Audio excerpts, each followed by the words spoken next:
tal? Buenos días. ¿Quién vive en Nicaragua? Gente que no vende patria. Hoy es 21 de febrero, 88 aniversario del magnicidio de Sandino. Sandino más vivo que nunca y sus asesinos más muertos que nunca. Con Carlos José Hurtado y con Luis Enrique Guerrero, cuando son las 6 de la mañana con 30 minutos. Sin Fronteras, la revista con William Griggs Vivado. En la primerísima 91.7 y 105.3 FM.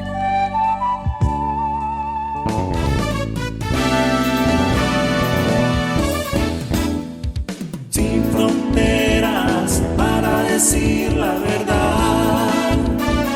Sin fronteras, trabajar, avanzar, combatir, vencer.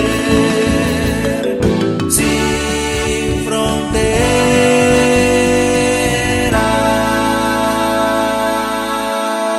6 de la mañana con 35 minutos. Ayer estuvo de pláceme, de cumpleaños, nuestra amiga y compañera Ana Isabel Morales. No me invitó, dice, se fue 3 días a pasear no sé a dónde, pero no me invitó, qué barbaridad. Pero ni al pedazo de queque, pues. Felicidades atrasadas a Ana Isabel Morales. Hoy vamos a dedicarnos a Sandino. Hay muchas cosas que hablar de la situación internacional, pero hoy es Sandino, hermano. Solo una pincelada rapidísima. Y ya parece que hay una ofensiva del régimen nazi de Ucrania sobre las regiones de Donbass. Y parece inminente una guerra generalizada en el este de Ucrania, que es la parte donde viven las minorías de habla rusa, que ahí son mayoría además. Y hoy hay una reunión, ya comenzó la reunión del Consejo de Seguridad de Rusia, en el más amplio concepto, invitaron a todo el mundo. Macron quiere ganarse el premio Nobel de la Paz y ya logró que Putin y Biden acepten reunirse, pero no está claro cuándo, ni cómo, ni dónde. Las cosas se complican por horas. Ojalá que no se desate el conflicto generalizado, pero el régimen nazi de Ucrania está envalentonado y ha estado matando civiles, bombardeando puestos fronterizos, aldeas. Está envalentonado. Estos creen que ellos es su oportunidad porque con toda la parafernalia mentirosa de los yanquis y de sus empleaditos europeos, entonces creen que es la oportunidad para tomarse las dos repúblicas que se han declarado independientes. Porque, sobre todo porque Rusia estaría inhibida de salir en defensa. La cosa es muy complicada, muy complicada.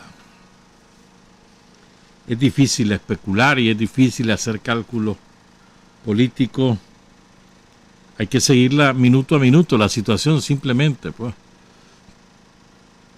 Pero es muy complicado toda la situación. Ayer hubo cabalgata en todos los municipios del país, qué cosa más bonita. Tenemos muchas fotos de esas cabalgatas. Las vamos poniendo, Carlos Hurtado.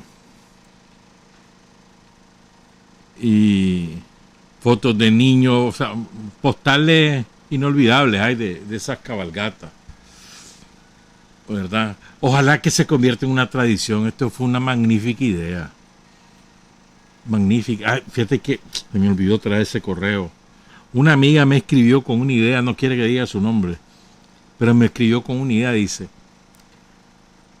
el día de la cabalgata para el aniversario del asesinato, que se escoja a 2 o 3, no me acuerdo cuánto fue lo que dijo, creo que por grupo de edad, niños, adolescentes y jóvenes, que sean los que mejor portaron el traje de Sandino o de Blanca Segovia, y entonces que el premio sea darles a hacer un traje a la medida de Sandino o de Blanca Segovia. Entonces, Blanca Segovia, Blanca Arauz, Blanca Estela, perdón, siempre me confundo con Blanca Estela. Entonces, y que el premio se les dé a hacer, esta es la idea de la compañera, se les dé a hacer los trajes y que se les entregue para el aniversario del natalicio de Sandino, el 18 de mayo. Es una idea, está bonita así la idea. Bueno, a ver si me acuerdo, creo que sí que se fueron todos los detalles. Pero fue magnífico, sí, lo de ayer. Si se convierte esto en tradición, cada año va a ser mejor, más masivo, más organizado. Ayer incluso con lluvia, hubo cabalgata, recién pasada la lluvia. Y hay unos chavalos ahí que hay en una carreta jalada por cabra. Genial, jalada por cabra. Después hay gente muy mayor en su caballo, muy orgullosa, y gente, y niños y niñas. De todas las edades, muy bonito, ¿para qué? Genial la idea. Y hoy en la madrugada, pues ya empezaron las dianas. He visto dianas en Acuyapa, en Bilwi, no me acuerdo dónde más, vi ya las imágenes de las dianas saludando el aniversario de Sandino. Y hoy por la tarde, seguramente entre 5 o 6 de la tarde, será el acto solemne, encabezado por el presidente Daniel Ortega. Recordemos, Sandino es nuestro máximo héroe nacional. Es decir, no es una... Es la principal efeméride relativa a Sandino, su natalicio y su magnicidio hoy. Entonces esperamos la intervención del presidente Daniel Ortega hoy, al final de la tarde. Repito, será un acto solemne. Antes el presidente siempre iba a Niquinomo, pero esta vez va a ser en Managua el acto. Hay muchas cosas que estar pendiente y tendrá que quedarse en Managua. Entonces nos vamos a dedicar a Sandino con distintas cosas, ¿verdad? No vamos a recordar cómo fue el magnicidio. Creo que la mayor parte de nosotros sabemos los detalles de cómo fue, cómo surgió la tradición, cómo se giraron las instrucciones, toda la preparación que hubo previa al magnicidio, la preparación en los medios de comunicación, en la prensa escrita, que era la dominante, la única, porque no había radio todavía, no había televisión, era la prensa escrita. Y el que podía leer reproducía las cosas a su manera. Y así se regaban las bolas, que por telégrafo después. Entonces había muchos diarios, no eran pocos, eran bastantes diarios. Prepararon el terreno para el magnicidio. Esos medios, la mayor parte estaban en manos de los conservadores. Tenían diarios en Granada, aquí en Managua, en León. Ya todo eso creo que lo conocemos. Entonces les vamos a ofrecer otras cosas de Sandino, además de algunos extractos de su pensamiento, contexto y cómo lo ven, cómo lo veían en aquel momento a Sandino, personalidades de la época, o cómo analizan a Sandino después. Creo que hay muchas cosas que vale la pena que todos las compartamos. Por ejemplo, hay un famoso, se le considera el fundador del socialismo latinoamericano, es más o menos contemporáneo del peruano José Carlos Mariátegui y César Vallejo. Su nombre es Manuel Ugarte, y argentino, pero vivió mucho tiempo. Manuel Baldomero Ugarte vivió mucho tiempo ahí en París, en Francia, ¿verdad? Y entonces él estaba para 1928 en la Federación Universitaria Hispanoamericana. Y oigan qué interesante cómo veían en 1928 a Sandino. O sea, Sandino tenía solo un año de estar en su lucha antiimperialista y ya tenía un prestigio enorme. En solo un año.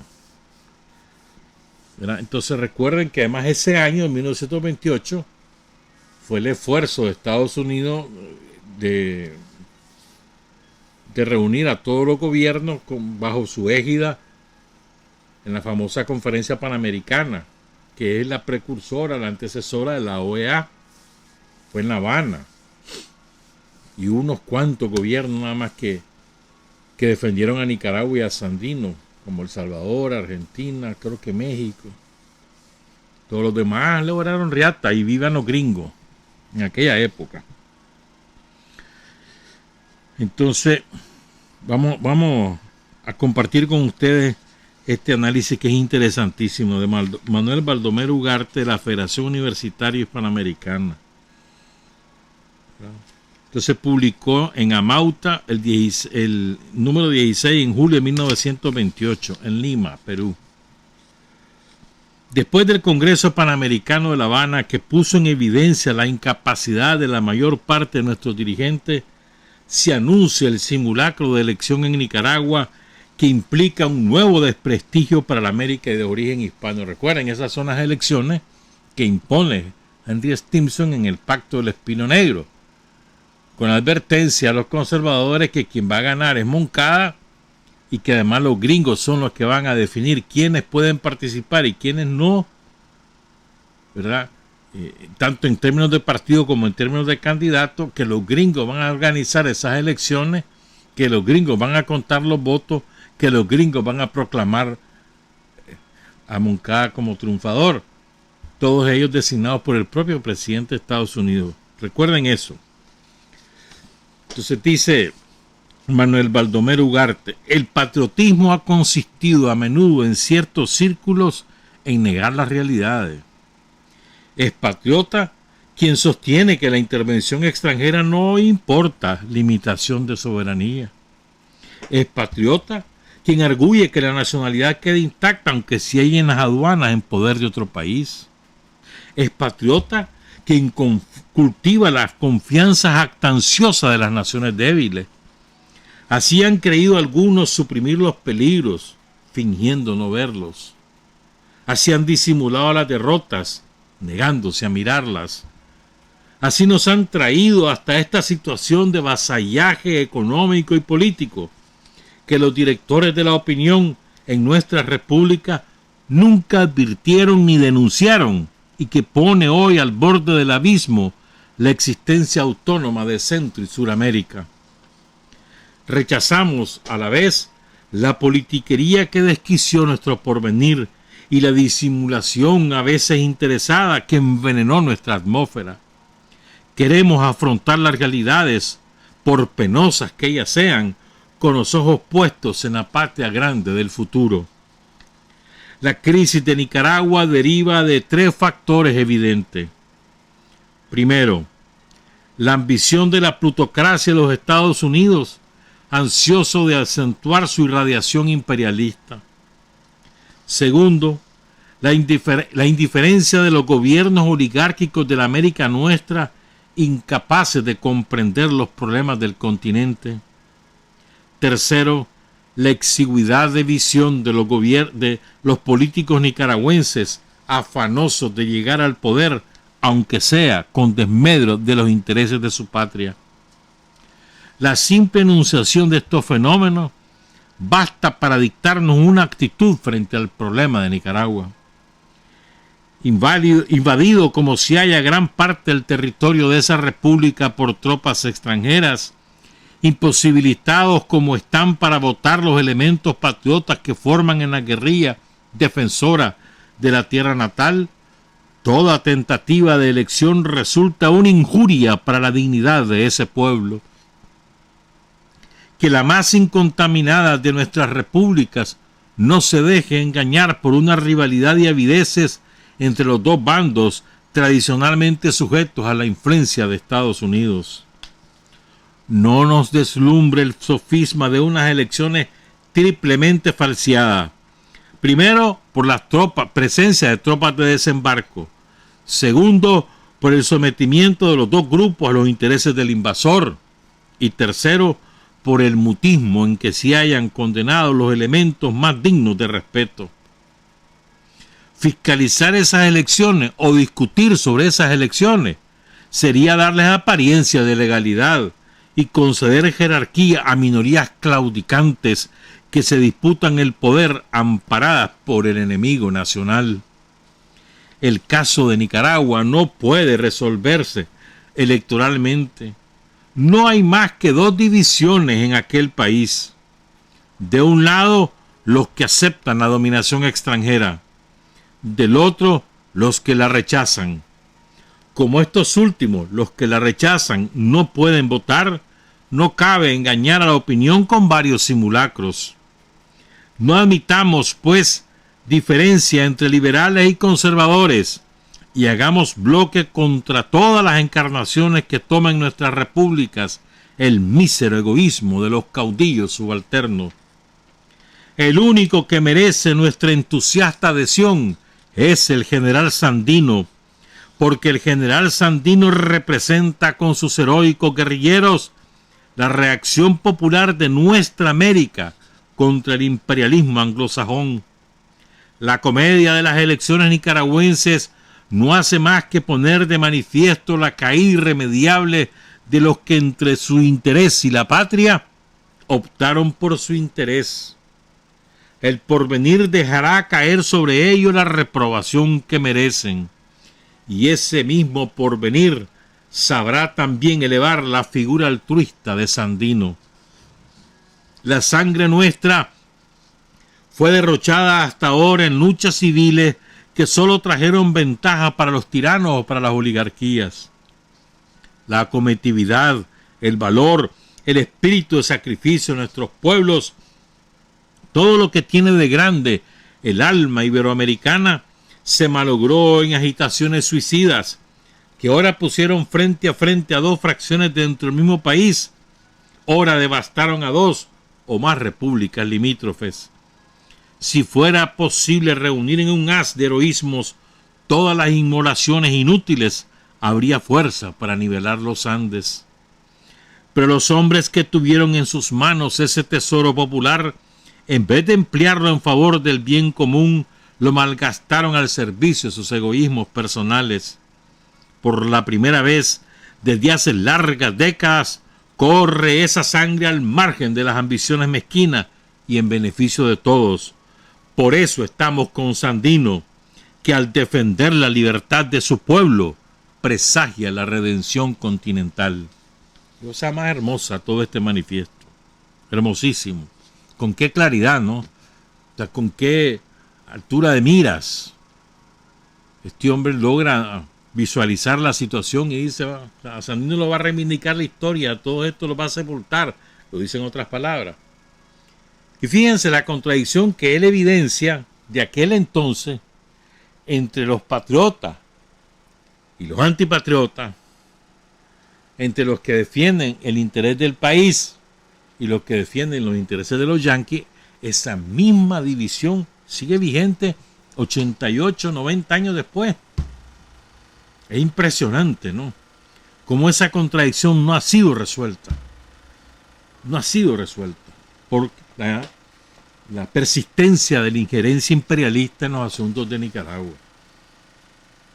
Parece muy interesante esto. Ahora, quiero contarles otras cosas que aparecen en el libro de ese genial investigador, ese académico, ese extraordinario periodista argentino Gregorio Seltzer, Sandino General de Hombres Libres. Entonces hay mucho material.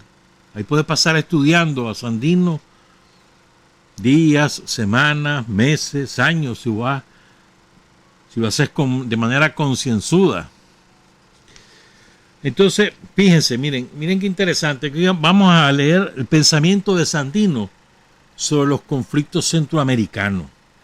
Miren cómo cobra actualidad con lo que está ocurriendo con la posición de Bukele, que aunque se ha bajado el gas en las últimas 2 semanas, en un momento estuvo envalentonado Bukele en el Golfo de Fonseca.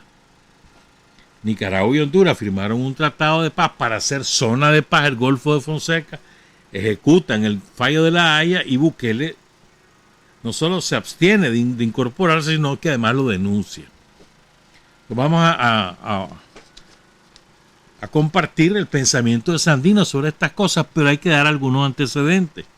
Sobre todo porque ahorita tenemos de moda Honduras, ¿no?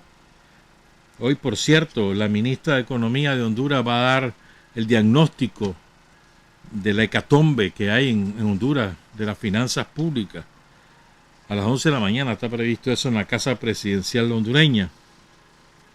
Entonces, a propósito de una publicación de Froilán Turcio en su periódico Ariel, revista más bien, Ariel, que se convirtió en un gran difusor de la lucha de Sandino, pero que luego traiciona a Sandino, se rinde y lo mandan a París de cónsul. Entonces se rindió pues ante el dictador de turno. Pero es muy interesante, muy importante. Este es el origen de por qué nos dicen la República Bananera, pues. ¿Verdad? Entonces, habían varias compañías bananeras. Ya les vamos a contar la historia. Entonces ahí en Ariel se publica un aviso de la Cuyamel Fruit Company, que era el imperio bananero de Samuel C. Murray. ¿Quién era este Samuel C. Murray? Este hombre es interesante. Este hombre era de una familia emigrante de judíos rusos que llegaron a Estados Unidos a finales del siglo XIX. Mira qué interesante, allá al lado de New Orleans, en esos lados. Entonces este hombre, C. Murray, ¿sabe cómo hizo su fortuna? Llegaban los barcos con los bananos desde Honduras y de Costa Rica. Pero había una parte de esos bananos, se remaduraban. Entonces lo que hizo C. Murray era comprar esos bananos que ya no los entregaban para que los fueran a vender, no, los trasladaran hacia el interior de Estados Unidos, sino para venderlos ahí localmente, en New Orleans y en las localidades vecinas, los remadurados. Así hizo su fortuna ese hombre. Entonces después hizo sus reales, se supo que en Honduras había tierra suficiente, compró una plantación enorme ahí a la orilla del río Cuyamel y ahí levantó su emporio. Después les cuento más. Esto es importante, ya van a entender por qué. O sea, Sandino se pronuncia sobre esto. Pero entonces había un peligro inminente de una guerra entre Honduras y Guatemala por un asunto limítrofe, ¿verdad? Entonces, la Cuyamel apoyaba a Honduras, la Standard Fruit apoyaba a Guatemala. Fíjense bien, ¿verdad? Estamos hablando de más o menos 64 millas de frontera que reclamaba Guatemala, que le quería quitar a Honduras, más o menos en la margen del río Motagua, ¿verdad? Entonces, Guatemala le había dado concesión a la United Fruit Company, ¿verdad? Sobre esas márgenes, y por otro lado estaba la Cuyamel. Van a ver qué interesante es esto. Les estoy contando eso para que entiendan lo que va Sandino a decir después. Entonces dice, nos cuenta Gregorio Seltzer, si bien la United Fruit Company tenía interés en los dos países, por lo cual su actitud fue prudente y hasta conciliadora, la Cuyamel solo tenía intereses en Honduras y se veía trabada en sus ambiciones expansionistas, por lo cual no vaciló en fomentar la guerra, exacerbando el nacionalismo de Honduras. El 1 de julio de 1928, la Tribuna de San José de Costa Rica publicó al mismo tiempo la opinión de las dos compañías. La United Fruit Company dijo que respetaba cualquier decisión o arreglo que se haga, y la Cuyamel dijo que desea cooperar y ayudar por todos los medios a su alcance al gobierno de Honduras. Después van a entender por qué. ¿Verdad? Entonces intervino el embajador de Estados Unidos en Costa Rica, que más o menos se ocupaba de todos los asuntos de Centroamérica, ¿verdad? Y entonces Sam C. Murray, que era tan celoso de la soberanía de Honduras en el litigio con Guatemala, apoyó a Nicaragua cuando le reclamó los territorios de la Mosquitia a Honduras. ¿Y por qué razón? Porque tenía aspiración la Cuyamel de comprar en Nicaragua tierras para su banano. Sigo, ¿verdad?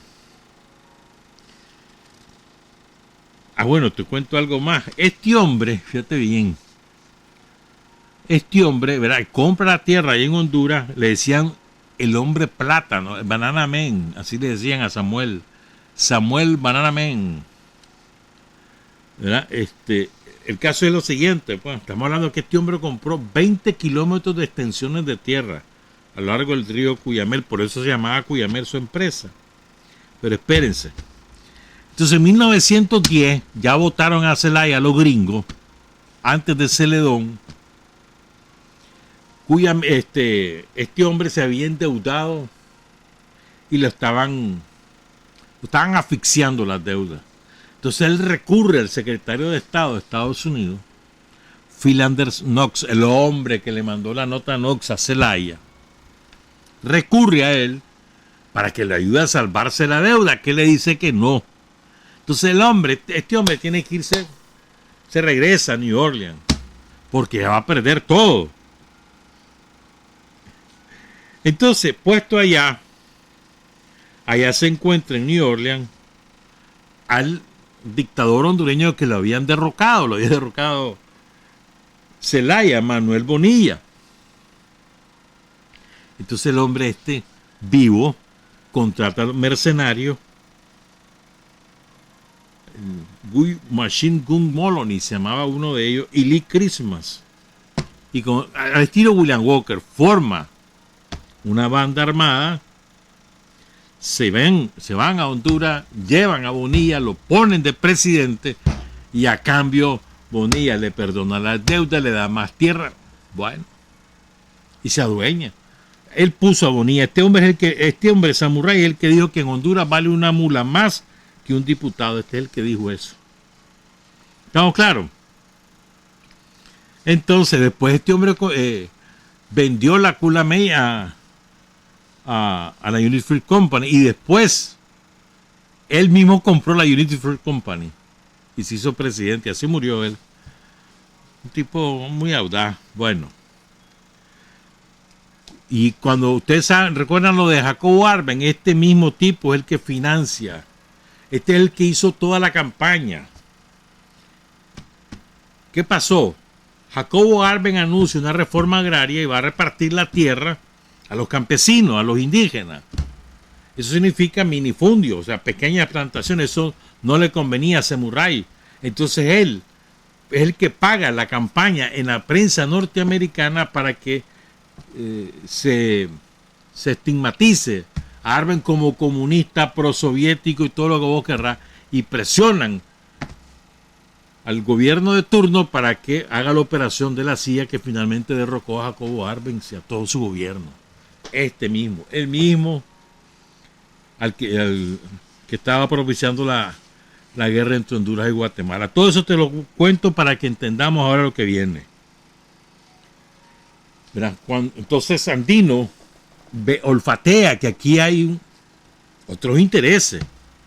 Entonces le manda una carta a Florian Turcio y le dice lo siguiente: 10 de junio de 1928. ¿Qué clase visiona de este hombre, de Sandino? Qué bárbaro.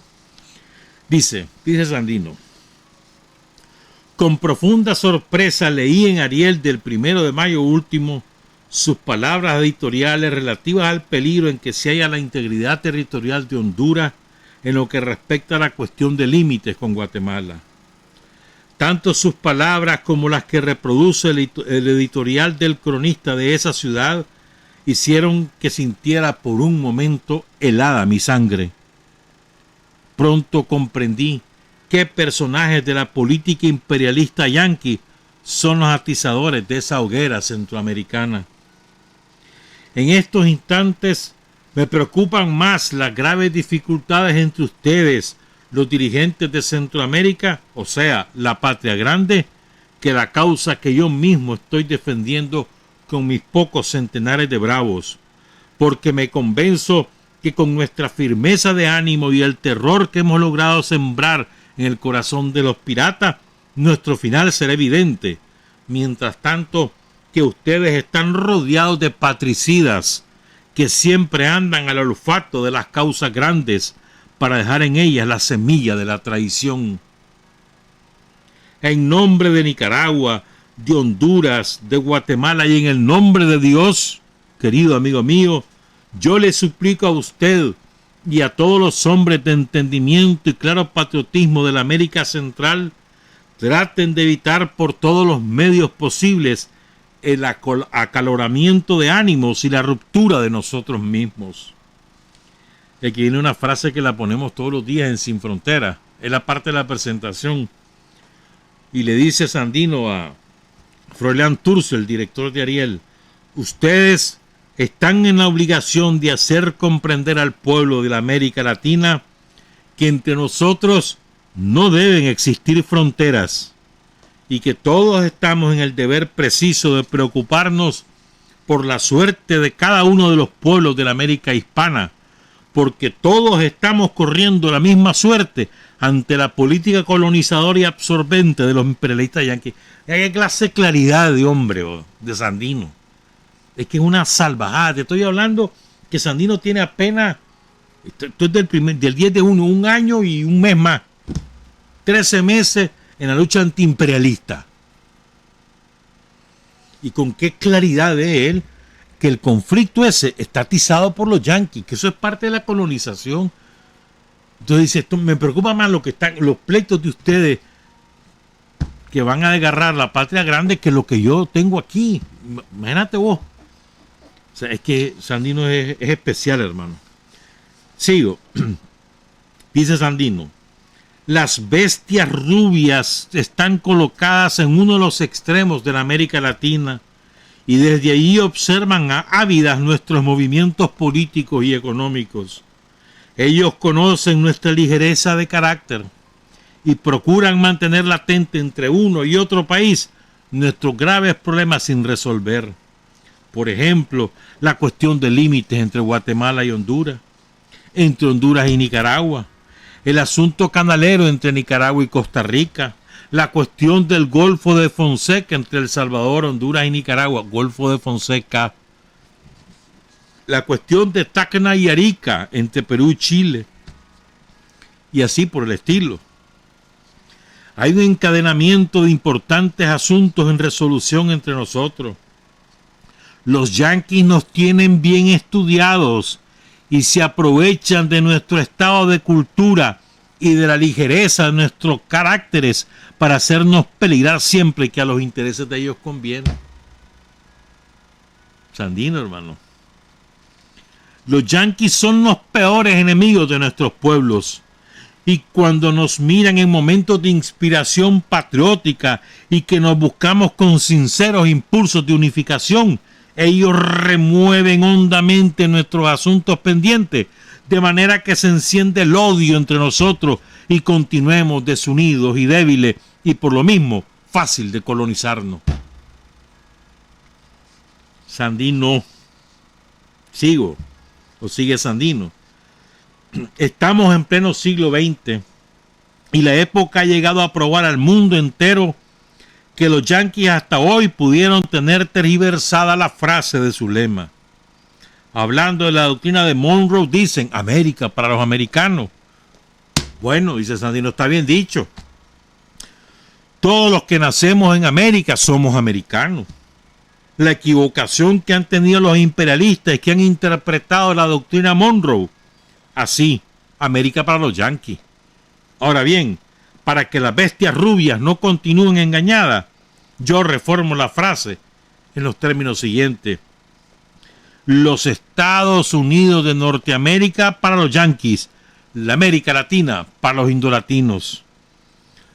Tomando como se debe por lema las frases anteriores, los yanquis solo pueden venir a nuestra América Latina como huéspedes, pero nunca como amos y señores, como pretenden hacerlo.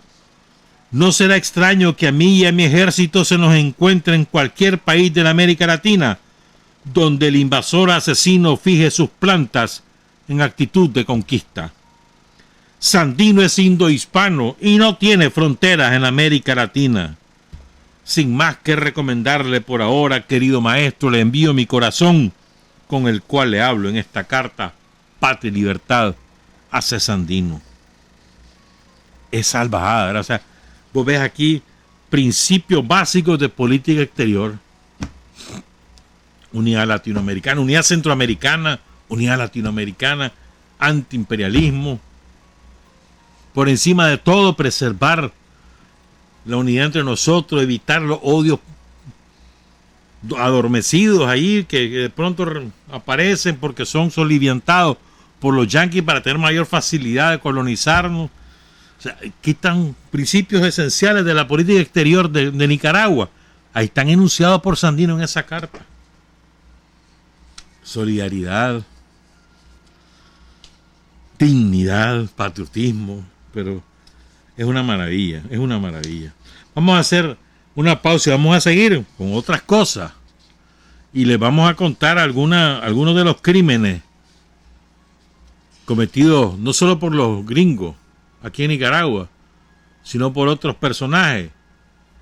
Y le vamos a recordar a todos qué hacía Sandino con los traidores. A propósito de algunos que andan por ahí, ¿qué hacía Sandino con los traidores? 7:10. Hay hombres que luchan un día y son buenos. Hay hombres que luchan un año y son mejores. Pero hay hombres que luchan toda la vida. Esos son los imprescindibles. 7:14 de la mañana.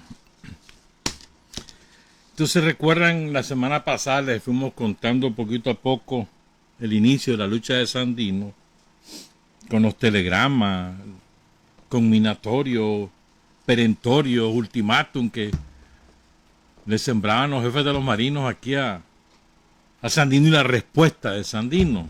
Vamos a seguir en esa lógica. ¿Ya? Fíjense bien. El 15 de enero de 1929, el diario La Prensa de Nueva York publica un cable de la agencia de noticias Associated Press. Esa agencia existe todavía. Oigan esto.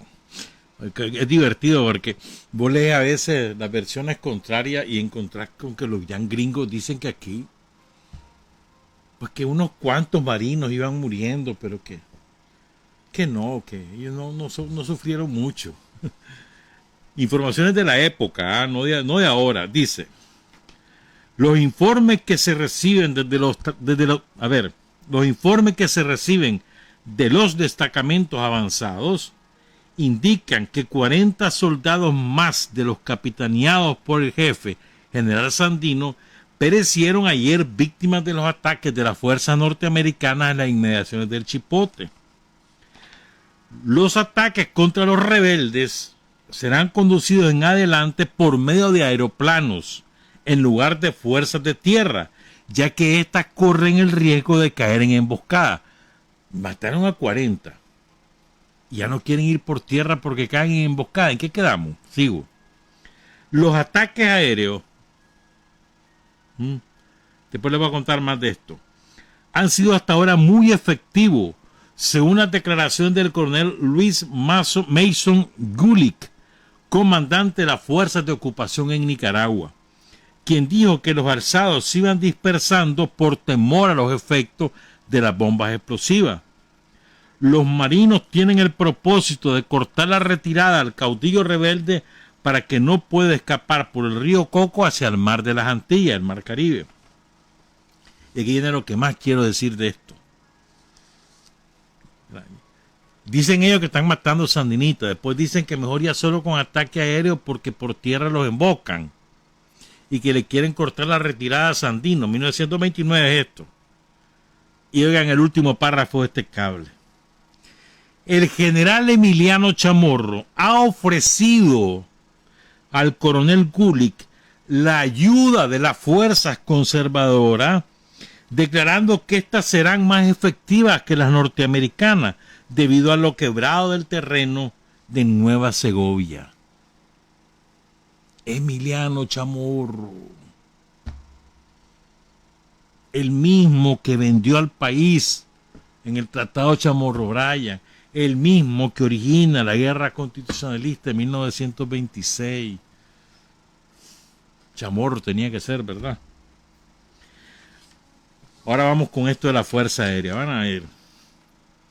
Continúa relatándonos Gregorio Seltzer. Ahora los aviones confluyen hacia el Chipote, cuartel general del Ejército Libertador. Es un cerro no muy elevado en la parte más abrupta de la montaña, eminencia solitaria que avanza sobre un pequeño llano cubierto por un bosquecillo. Está flanqueado por 2 riachuelos y sobre sus faldas han sido cavados refugios que a la larga, cuando arrecie la ofensiva aérea, se tornarán perfectamente inútiles. Porque ese cerro es el objetivo más castigado de toda la guerra. Día tras día las escuadrillas dejaban caer ahí su mortífera carga de bombas, que eran contrarrestadas con un vivo fuego de fusilería y ametralladoras. A causa de la baja altura que volaban para poder asimismo ametrallar a los patriotas, se exponían de tal manera que estos pudieron derribar no menos de 7 aviones, citándose el caso de un aeroplano derribado con una Lewis por el propio Sandino. No menos de 7. Los aviones, dado lo abrupto del terreno, solo podían hostilizar ametrallándola a las columnas sandinistas, que cuando eran sorprendidas en los llanos se dispersaban para volver a concentrarse en zonas arboladas. Otras veces, cuando eran pocos, se mantenían de pie, erectos, como los árboles, inmóviles, para pasar desapercibidos. Cuando caía algún aviador, defendía su vida hasta último momento, resistiéndose a la captura que consideraba infamante. O sea, los pilotos no se dejaban capturar, sino que combatían hasta que morían en el combate, pues. Vamos con la Fuerza Aérea que contaban los yanquis aquí. Es muy importante que tengamos en cuenta esto. O sea, el factor clave para que los yanquis pudieran pasar tanto rato en Nicaragua fue la aviación. Sin la aviación, los yanquis hubieran sido derrotados en cuestión de meses. Oigan esto. Los invasores contaban normalmente con unos 30 aviones en Nicaragua. 30 aviones en la época. Hace 90 años. 30 aviones. En un país chiquitito que no tenía más de 300,000 habitantes. Va pues 500,000, ponerle menos pues, pero bueno. En un país así de chiquito, 30 aviones de guerra. Cantidad que con ser extraordinaria para la época se acrecentó en algún momento hasta alcanzar la cifra de 70 aviones. En un momento dado aquí habían 70 aviones de la Marina Yankee dedicados a bombardear todos los días del mundo la Segovia. Ya van a oír ustedes los resultados de ese bombardeo, espérenme. 7 de la mañana con 24 minutos, un bajón en el fluido eléctrico, sacó del aire el transmisor, dejó fuera del aire internet, quedamos desconectados, lo sentimos, culpa de Disnorte Disur, que se luce con nosotros, no sé por qué a esta hora, han escogido esta hora, a veces un poco antes, pero nunca después, no sé por qué. Disnorte Disur, no sé si es Enatrel, no lo sé. Pero bueno, el caso es que estuvimos fuera del aire. Pues. Y estábamos contándoles que llegó a tener hasta 70 aviones la Fuerza Aérea de Estados Unidos en Nicaragua para bombardear a Sandino con resultados nefastos. Dice Gregorio Seltzer, con las prácticas aéreas se perdió todo control en cuanto a las leyes de guerra. Los invasores, exasperados por esa resistencia que les ponía en ridículo, comenzaron a fusilar a todo patriota que cayera en sus manos.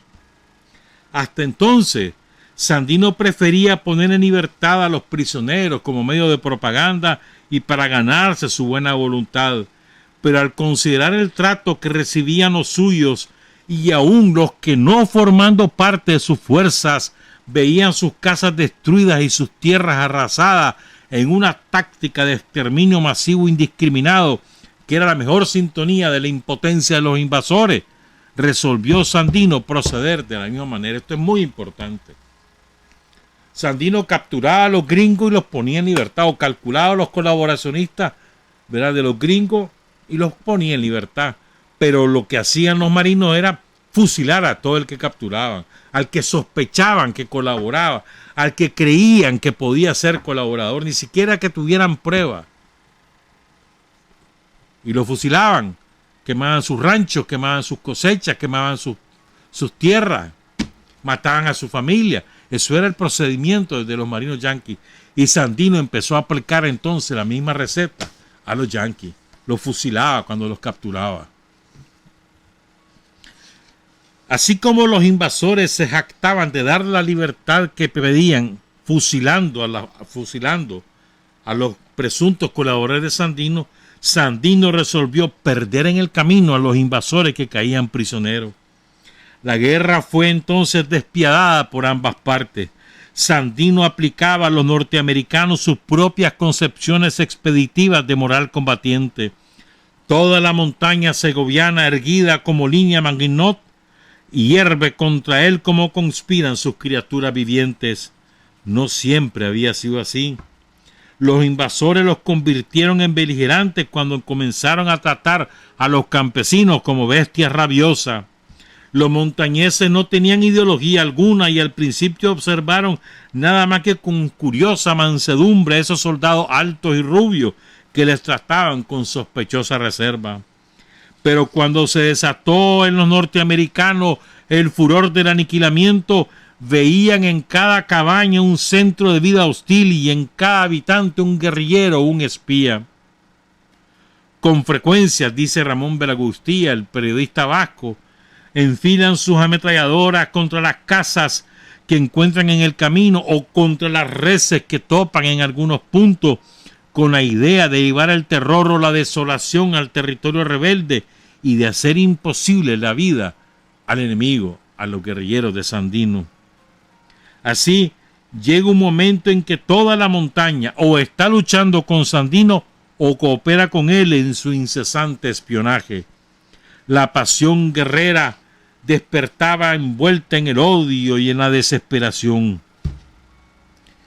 Oigan este testimonio. Un aviador norteamericano que hacía el recorrido ordinario de guerra se encontró de pronto con un hombre en un llano, en actitud de cortar el zacate con el machete. Ello le pareció al aviador una treta de un soldado sandinista. El hombre está con un machete, va a cortar zacate. Pongan cuidado. El aviador, el piloto, lo ve desde el aire. Lo ve sospechoso eso que con un machete quiera cortar zacate. Mira qué estúpido. Entonces empezó a dispararle con la ametralladora. Efectivamente, el hombre aquel agarró pronto su rifle y comenzó a disparar contra el avión, dando saltos y carreras para desviar las bombas que el aviador comenzaba a dejar caer. Una de esas bombas le voló un brazo y el rifle.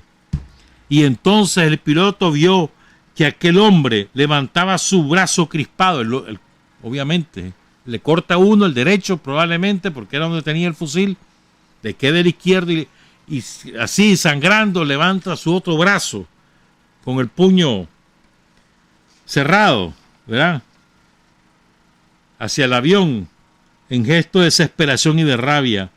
Así estuvo, con el muñón, sangrando, con el puño levantado, ya no tiene fusil, hasta que una bomba cae sobre su cuerpo y lo despedaza. Así murió. El aviador, el piloto, contaba que este incidente añadía que aquel gesto le dio la impresión de toda la protesta de la tierra contra la ocupación armada. Esta conmovedora historia relatada por un aviador norteamericano era en verdad el símbolo de la gesta de Sandino. Claro está que cuando la agencia noticiosa se referían a las atrocidades del patriota, para nada mencionaban que la misma rigidez inexorable de que aquel utilizaba para castigar a los invasores estaba en vigor dentro de su propio ejército, en resguardo de la disciplina, del decoro y la honestidad de la causa. Vamos a oír ahora cómo trataba Sandino a los traidores. Por ejemplo, dice Seltzer, o sea, dice Sandino, así como trataba a los marinos, trataba a los que faltaban al honor en su fila. Dice, solo los periódicos liberales dieron cuenta del fusilamiento del coronel Antonio Galiano, valiente y leal en la pelea, fusilamiento ordenado por el propio Sandino, porque cometió graves abusos, porque se embriagó y llegó hasta la violación de una doncella. No obstante tener mando de tropa y ejercer la jefatura de una plaza, fue ejecutado sumariamente. Sandino comentaría sobre el suceso: respetamos a las mujeres y a la propiedad privada adquirida honradamente. Los ladrones y los violadores son los yanquis. Por razones parecidas fueron fusilados 2 generales, un sargento y un soldado.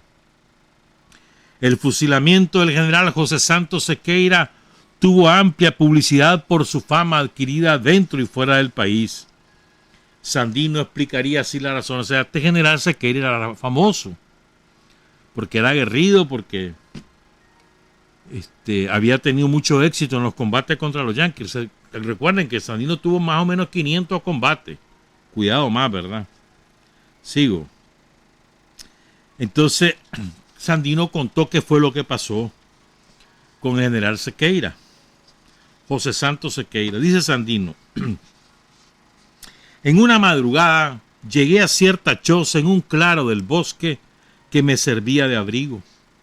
Estaba rendido de la fatiga de una jornada en la noche y, bien lo recuerdo, vestía un traje blanco de montar. Apenas había entrado a la casa a descansar cuando los aviadores norteamericanos iniciaron un raid de bombardeo. Cubierto con una capa negra, me oculté entre los matorrales vecinos y allí permanecí esquivando el ataque, mientras por otros rumbos mis soldados ametrallaban los aviones. Cuando apercibí muy cerca al general José Santos Sequeira, jefe por aquel entonces de mi Estado Mayor, que pistola en mano me apuntaba. Empuñé rápidamente mi revólver y exigí a Sequeira que se colocase en otro lugar. Repetí la orden y, pistola en mano, hice cumplirla. Más tarde, Sequeira quedó convicto de traición y, aunque quedó sin mando, participaba en las operaciones. Cuando fue sorprendido en un nuevo intento de traición, logró escapar en dirección al campamento norteamericano, abandonó las filas como un desertor, fue capturado y ejecutado, para ejemplo, los demás, algunas semanas después. Así trataba Sandino a los traidores. Los quiso matar. Le quitó sus galones, lo dejó sin mando, ya no fue jefe de plaza, pero lo dejó en la fila. Lo volvió a querer traicionar, salió huyendo al campamento gringo. Semanas más tarde, en un combate, lo capturan y lo fusilan. Los traidores. Hay un folleto, a mí me encantaría tener este folleto, lo he visto mencionado en varios lugares, pero yo no sé si existirá algún ejemplar, pues no sé. Lo escribió Napoleón Parrales. Napoleón Parrales era el abuelo de la Dinora Parrales. Mi generación la debe recordar porque Dinora Parrales fue participante de la rebelión del 11 de noviembre en los cuarteles de Dirián Vicarazo. Una folclorista, amante del huehuense, era diriambina. Murió hace como... ¿Cuándo murió? Hace como 2 años o 3 años. A ver. Sí, 2018, 2019 murió. ¿verdad? Entonces ella contaba lo que su abuelo había vivido y este relato. Lo cita también Gregorio Seltzer. El folleto se llama, de Napoleón Parrales, La barbarie yanqui, la vileza criolla. Así se llama. Dice que Napoleón Parrales era director de una escuela. Y además parece que, según la Dinora, Sandino lo llegó a ver a Diriambas, según ella cuenta, ¿verdad? Sí, en el 2018 murió. Tenía 84 años cuando murió Dinora Parrales. Sigo, pues entonces, los asaltos de los marinos borrachos, los asesinatos por cuestiones nimias, las violaciones, la crueldad sádica con que trataban a los campesinos, fueran o no sandinistas, las complicadas muertes que inventaban para los prisioneros para satisfacer su refinado sentido del humor. Pongan cuidado, inventaban maneras de asesinar para divertirse. Tenían un prisionero, inventaban cualquier truco, pues, para divertirse entre ellos, a ver quién lo mata primero, haciéndole qué cosa. Lástima que gran parte de esos relatos no sobrevivieron en el paso del tiempo. ¿Verdad? Sigo, pues, entonces, este tipo de cosas, dice, empalidecen cualquier desenfreno de las fuerzas de la resistencia que en todo caso encontrarían justificación en el hecho de que defendían su suelo y su libertad contra un poder extraño. Dice Seltzer, entonces, que si acaso se equiparaba lo que Sandino hacía frente a lo que los marinos estaban haciendo contra el pueblo, si acaso se equiparaba, en todo caso Sandino tenía mayor defensa, porque estaba defendiendo su tierra, y los otros eran invasores. Pero dice que no es así, ¿verdad? Que no se equiparan. Y sigo con Gregorio. En ningún momento en medio de las luchas o en pleno descanso o en la mesa de las conferencias, jamás dejó Sandino de hacer constar la legítima razón que le asistía en su simple condición de nicaragüense para resistir a la intervención y luchar contra ella por todos los medios a su alcance. Ahora les quiero contar otra cosa. Chocho, hermano, me falta tanto, pero fíjense bien esto. Oigan esto, por favor. Pongan cuidado, aquí viene 10 de marzo de 1929. Una noticia aparecida en el diario El Gráfico en Nueva York. Dice lo siguiente. En el paraje La Pita, en Jinotega, La Pita, eso es entre el Cuá y Huihuilí, un grupo de marinos norteamericanos llegó a casa de Cruz García y, registrando sus muebles, encontraron unos tiros Springfield. Esto fue bastante para que a García, que se hallaba trabajando, lo capturaran y lo culatearan hasta hacerle brotar sangre. Lo condujeron a casa de Salvador Picado, como a 3,000 varas de distancia de la de García, y lo fusilaron sin llenar ninguna fórmula. El grupo de marinos autor del homicidio forma parte del destacamento que permanece en el Poteca. De esta clase de asesinatos han ocurrido en todos los caseríos y montañas, tanto en Jinotega como en otras partes, y esto ha contribuido a que se haya hecho más encarnizada y dilatada la lucha de Sandino. La Guardia Nacional, manejada por marinos, ejerce a su vez toda suerte de violencias con los habitantes de los pueblos, caseríos y haciendas. La estadística que se lleva acerca de las actividades de las tropas de Estados Unidos en Nicaragua, desde que el general Sandino enarboló la bandera de la oposición contra los norteamericanos, da la lista, oigan esta cifra, de 70 pueblos y aldeas incendiadas por los marinos extranjeros desde el 31 de mayo de 1928 hasta la fecha, 10 de marzo de 1929. Pongan cuidado, en 10 meses, 70 pueblos y aldeas arrasadas por los yanquis.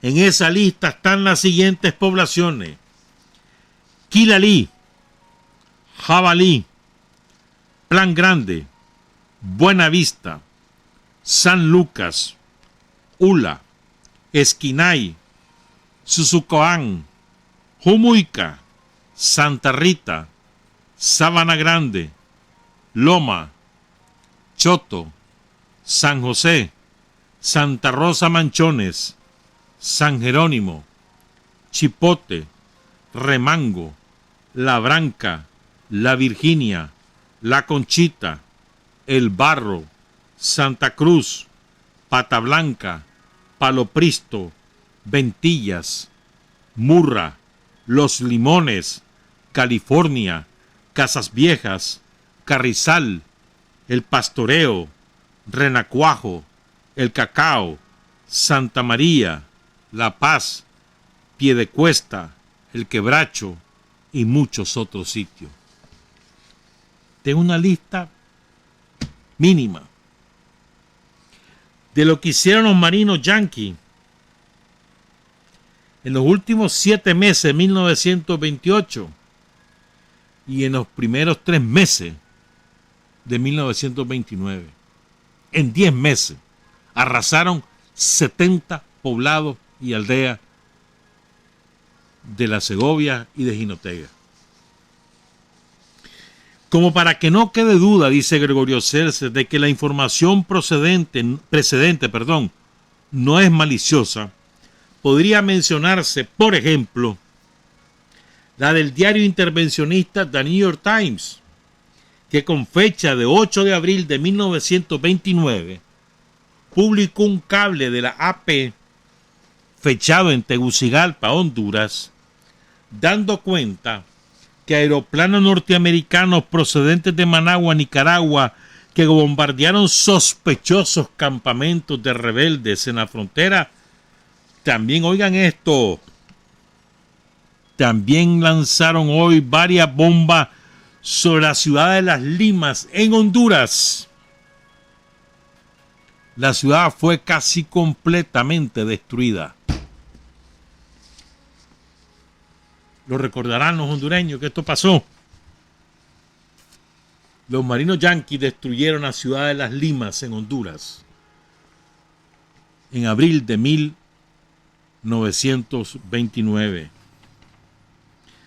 Para no ser menos, después viene el cuento, el relato que hace César de la profanación de las tumbas. Esta fue antes del terremoto y después hubo otra después del terremoto. Oigan la de antes del terremoto. Cuenta Celser. Para no ser menos que sus camaradas aviadores con las bestialidades que hacían, el 5 de junio, marinos borrachos asaltaron el cementerio de Managua y profanaron las tumbas. A raíz de este hecho, que hasta los propios diarios oficialistas censuraron, José María Moncada, a la sazón presidente en la época, disculpó a los marinos, diciendo que no importaba. Oigan lo que dijo este desgraciado, que da repugnancia, hermano. Le dijo Moncada en una declaración pública que salió en los medios de la época: quiero decir que los nicaragüenses tienen grandes deberes que cumplir con el cuerpo de marinos de Estados Unidos. Pecar es humano. Los soldados de todo el mundo hacen eso. Y no debemos decir nada por lo del cementerio de esta capital. Ya tengo. ¿A qué extremo, verdad? Las protestas en Estados Unidos eran cada vez mayores, como mayores eran las críticas de los diarios liberales de toda América. En el Senado de Estados Unidos las voces de impaciencia se sucedían sin interrupción. ¿Qué mejor solución a la guerra donde están matando a los gringos que derivar en una guerra civil lo que hasta ese momento había sido guerra de invasor contra invadido? Esa era la fórmula que proponían los senadores. Entonces ya Herbert Hoover ya era el presidente de Estados Unidos, hizo una gira en barco, se vino por todo el Atlántico. Colombia, Venezuela, Brasil, Uruguay. E iba pasando por todos los países. Entonces, lo interesante es que ya en los últimos dos, ya en Montevideo y en Buenos Aires, la gente hizo mitines cuando él llegó y le gritó: viva Sandino, fuera los Yankees de Nicaragua. Entonces el tipo no se volvió a bajar, suspendió el resto de la gira y se regresó para Estados Unidos. ¿Verdad? Y entonces, bueno, la guerra seguía. Entonces le ponen otra vez precio a la cabeza de Sandino. Y al mismo tiempo, a nivel latinoamericano, Sandino había ganado el prestigio de tal magnitud que los más relevantes intelectuales de la época lo respaldaban.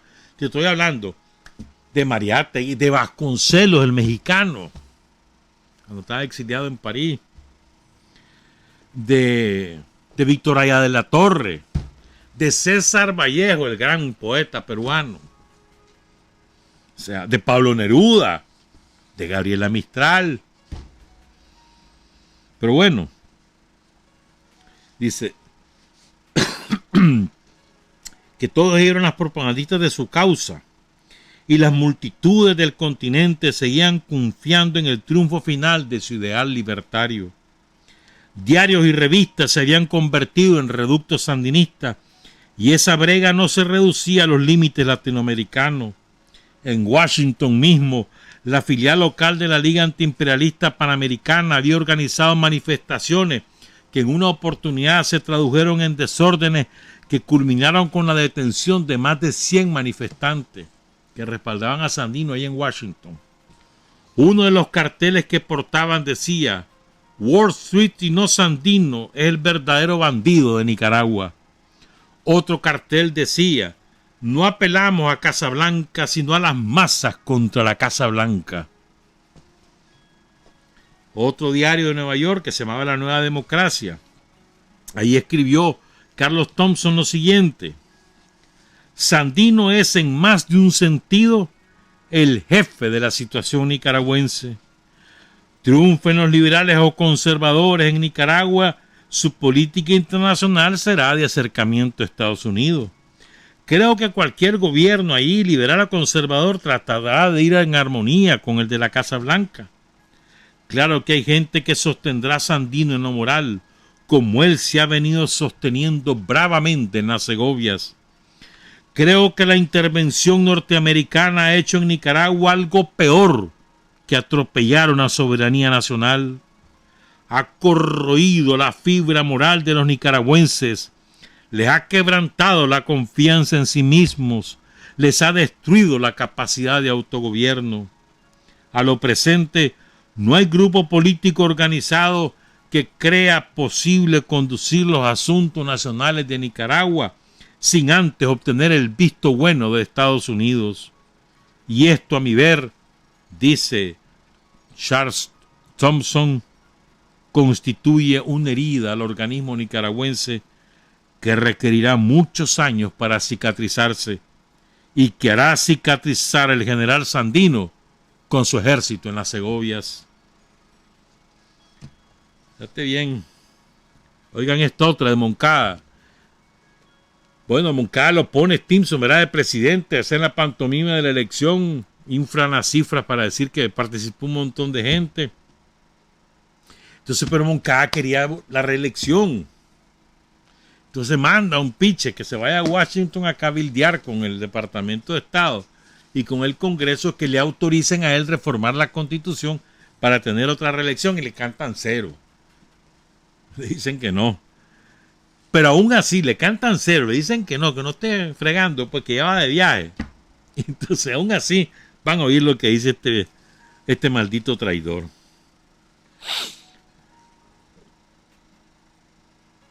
Había y condecoran a los marinos, a los aviadores sobre todo. Y entonces hace una ceremonia ahí Moncada.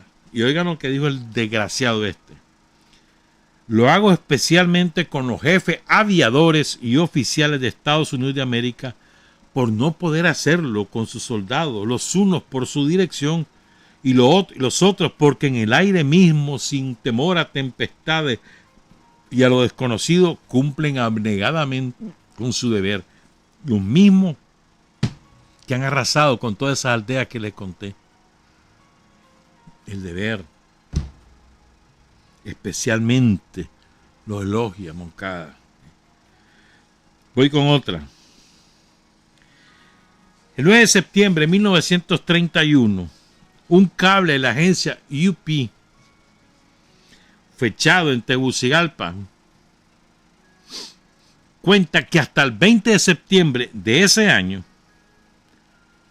las tropas libertadoras de Sandino habían intervenido en 23 combates, en uno de los cuales el combate de Huaspuco, a orilla del río Coco, murieron 6 marinos y 53 guardias nacionales.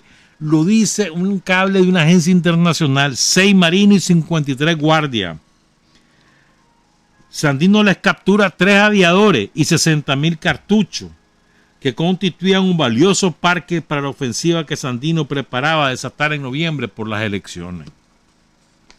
Otro cable, también de la agencia AP, pero este fechado un mes antes, el 12 de agosto de 1931, dice lo siguiente. Informes enviados de Nicaragua al Departamento de Marina de Washington por los sargentos Gordon Heritage y Orville Simons hacen saber que su aeroplano fue acribillado a tiros por los insurgentes antes de que se desplomara en un pantano al nordeste de Nicaragua el 22 de julio. Otro aeroplano de la Marina de Guerra de Estados Unidos que lo acompañaba cuando un grupo de rebeldes sandinistas abrió fuego contra ellos, salió con las alas perforadas por los proyectiles. Heritage y Simons llegaron a contar hasta 16 orificios causados por las balas. Viendo que no podían elevarse nuevamente, prendieron fuego al aparato y tuvieron que recorrer unas 40 millas entre la maleza para hasta llegar a Puerto Cabeza. Los marinos también abandonaron las ametralladoras que llevaban en el aeroplano. Eso era lo de diario, hermano, lo de diario. Por eso es que salen corriendo de aquí y hacen guerra civil, o que era una guerra de intervención, según ellos, ¿verdad?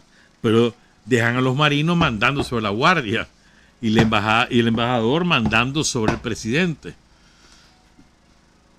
Moncada no trepidaba, oigan esto, este es muy importante también. Moncada no trepidaba en ordenar matanza de los nicaragüenses para ganar mérito. Un coronel que peleó con Moncada, que se llamaba, Celso Morales, cuenta lo siguiente. Esto es estremecedor. Durante mi actuación sumisa, vi caer a los civiles Cruz Chavarría y Antonio Arauz, de Jucuapa, Jerónimo López, del Paraíso, Brígido Aguinaga, de Muymuy, Francisco Escoria, del Chafernal, Virgilio Ruiz, degollado en la hacienda de San Rafael, don Salvador Amador, 25 inditos de Matiguás que no pude identificar, fusilados por orden directa del general Moncada en vista de su testarudez en decir que eran chamorristas, Eligio Sosa de Matiguás, Melesio Mendoza de Puntazuela, al cual se le ahorcó y le pelaron la cara, le arrancaron la piel de la cara porque echaban mueras a Moncada. A un indio de Samulalí porque llevaba una red de panela y suponían que iba donde los conservadores. A Inés Sánchez de Esquipulas, a Leónidas Orozco de mi pueblo, Jaumaguí, a Abelino Salgado de Malpaso, a Basilio Torres, hijo menor de Torillo Espinosa, liberal de Maizana, porque lo encontraron jugando con unos cartuchos Springfield. Otro niño de 11 años fue fusilado porque no quiso decir dónde estaba su padre, hijo de una señora del Valle de Malpaso, y otros muchos de cuyos nombres no me acuerdo. testimonio del coronel, Celso Morales, que peleó con Moncada. ¿Se imaginan ustedes la enorme cantidad de mártires sin nombre ni apellido? Y oyeron ustedes el nombre de un montón de lugares que ya no existen, que fueron arrasados y la gente la mataron, o los pocos sobrevivientes huyeron hacia otro lado y desaparecieron esas localidades. Así fue la historia, hermano.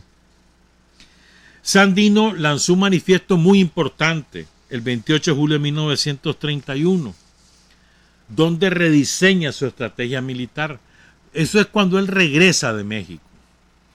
Que además, después de este manifiesto, esto fue celebrado en toda América, cuando ya está Sandino de nuevo, ¿verdad?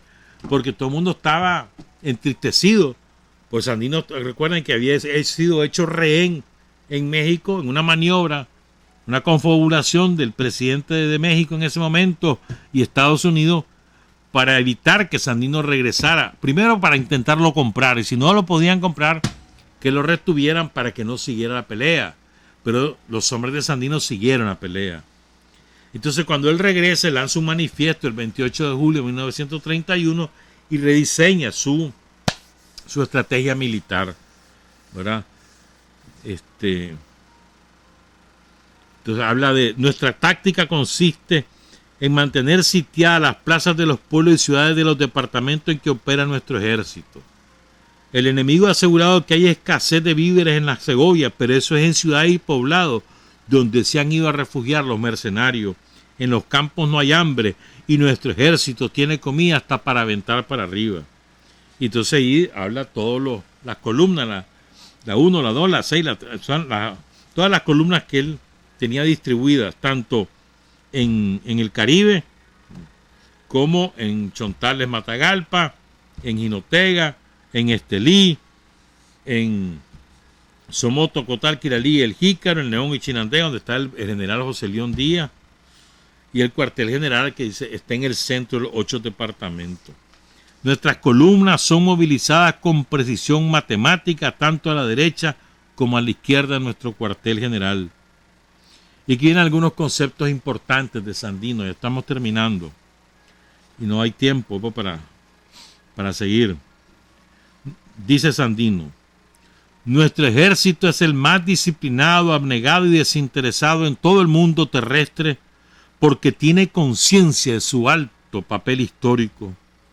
No importa que plumas rastreras nos den el calificativo de bandidos. El tiempo y la historia se encargarán de decir si los bandidos están allá, en la Casa Blanca, o en las Segovias nicaragüenses, en donde reinan el amor y la fraternidad humanos. Hasta en los mismos casos en que nuestro ejército ordena fusilamientos de traidores, se hace eso por máximo amor a la libertad.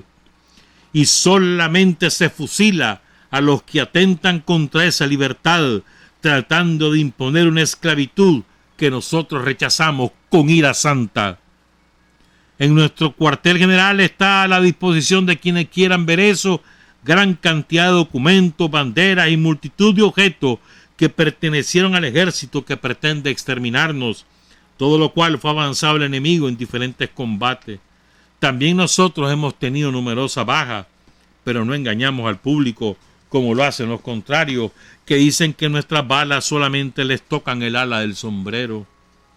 Las presentes noticias deberán ser lo bastante para que el público observador permanezca atento y rechace las noticias falsas del enemigo, mentiras con las que confunde y emborracha al público.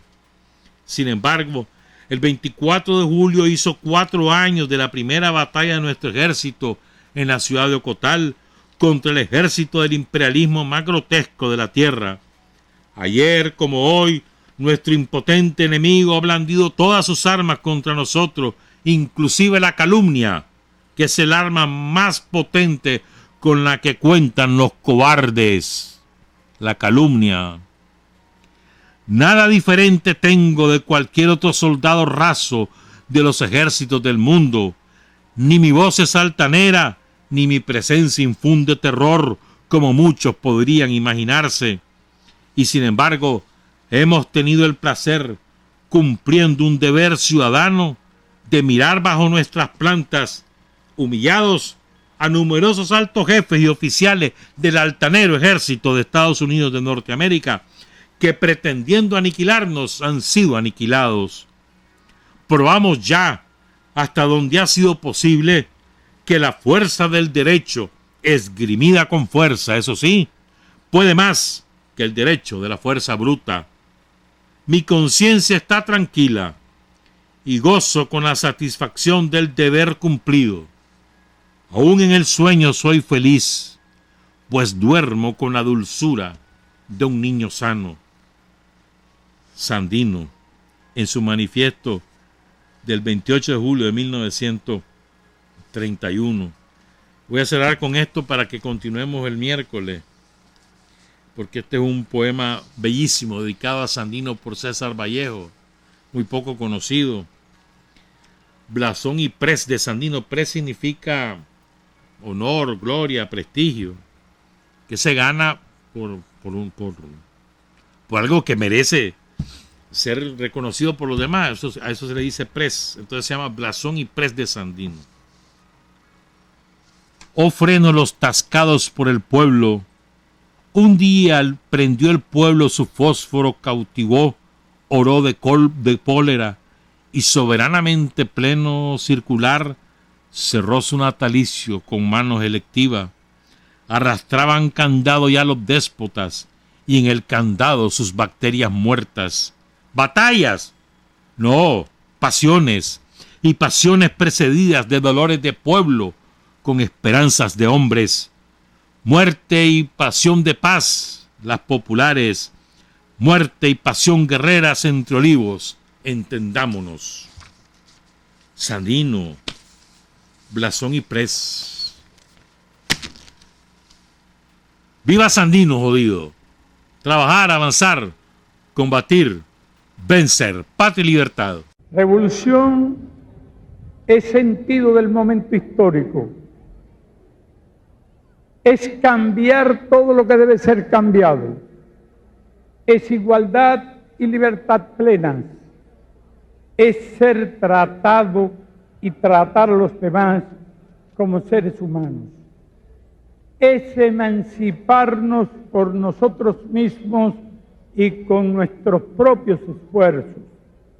Es desafiar poderosas fuerzas dominantes dentro y fuera del ámbito social y nacional. Es defender valores en los que se cree, al precio de cualquier sacrificio.